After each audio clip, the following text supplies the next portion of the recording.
जो नई पीढ़ी है वो खिलाड़ी बनने की कोशिश करता है। वो खिलाड़ी,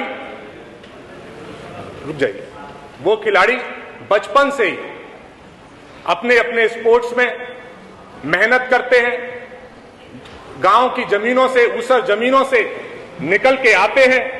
कई बार खिलाड़ी जो अपने अपने स्पोर्ट्स में आगे बढ़ते हैं, कई बार उनके मां बाप को बलिदान स्वरूप अपनी जमीन बेचनी पड़ती है उन्हें आगे बढ़ाने के लिए। और जब वो प्रदेश का, अपने जिले का, अपने देश का नाम रोशन कर लेते हैं, उसके बावजूद जब उनकी उम्र ढलती है, उनके पालन पोषण करने में, अपने परिवार चलाने में कई बार दिक्कत आती है। हमारे जिसराना में हमने कई बार देखा कि पहलवानी में भारत केसरी जीते हुए, उत्तर प्रदेश केसरी जीते हुए छोटे छोटे दंगलों में, गांव में आके अपनी शिरकत करते हैं और थोड़े थोड़े पैसे के लिए कुश्ती लड़ते हैं। जमीनी हकीकत अध्यक्ष जी, जिससे मैं सदन को अवगत कराना चाहता हूं कि ओलंपिक्स में भारत ने अभी तक जितने मेडल जीते हैं उसमें कभी भी उत्तर प्रदेश ने एक मेडल नहीं जीता। एशियन गेम्स में जब हमने 107 मेडल पिछली बार जीते, उसमें से सिर्फ 20 मेडल उत्तर प्रदेश में थे, जिसकी आबादी 24 करोड़ की है। और हरियाणा जैसा क्षेत्र प्रदेश जिसकी आबादी सिर्फ 3 करोड़ है, उसने हमसे 2 गुना 2.5 गुना मेडल जीतने का काम किया। कॉमनवेल्थ गेम्स में जहां पर हमने 60 मेडल जीते, उसमें सिर्फ उत्तर प्रदेश ने 2 मेडल जीते और हमसे। आप उनकी नियुक्ति के बारे में बात सर, बस आ रहा हूं सर, एक मिनट जो जीतने हैं उसके ऊपर आप प्रश्न लगाते हैं कि उनका सर उसी उनका कैसे उनको सुविधाएं दी जा रही हैं, उसके ऊपर क्या इंसेंटिव्स दिए जा रहे हैं, उस समय ये विषय उठाते हैं सर। जब तक उनकी जीवन शैली की गंभीरता को हम लोग नहीं ऊपर आप समझेंगे, प्रश्न लगाते हैं। ये तो आपने नियुक्ति के बारे में पद बनाने का कैसे काम? आप पूछिए प्लीज। जी सर।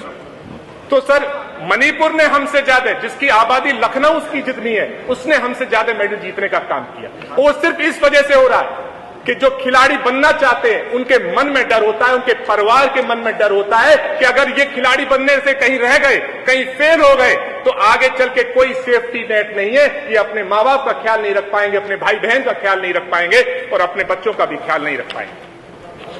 तो अध्यक्ष जी, जो मैंने सवाल लगाया था उसमें जवाब आया है कि सिर्फ 24 पद उत्तर प्रदेश में उनके लिए आरक्षित किए गए, सिर्फ 24 पद।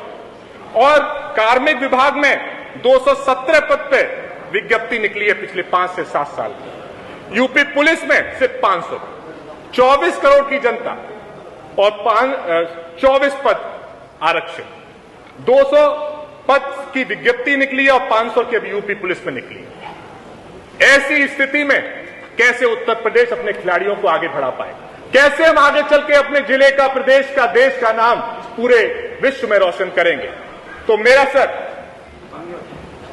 आपके माध्यम से मैं 2 अनुपूरक पूछना चाहता हूं। क्या सरकार विभिन्न स्पोर्ट्स के खिलाड़ियों को बढ़ावा देने के लिए उनके जिले, मंडल और प्रदेश में और देश में जिन्होंने मेडल जीते हैं या रिप्रेजेंट भी किया है, उनको सरकारी नौकरी देने पर विचार करेगी? अगर करेगी तो कब तक, और नहीं करेगी तो क्यों नहीं? दूसरा, अगर हमारे सरकार का फर्ज बनता है कि खिलाड़ियों के सपनों के, उनके प्रयासों की रक्षा करें, तो क्या हमारी सरकार हर साल खिलाड़ियों के लिए हर साल रेगुलर बेसिस पे नौकरियां निकालने का काम करेगी? अगर करेगी तो कब तक, और नहीं करेगी तो क्यों नहीं?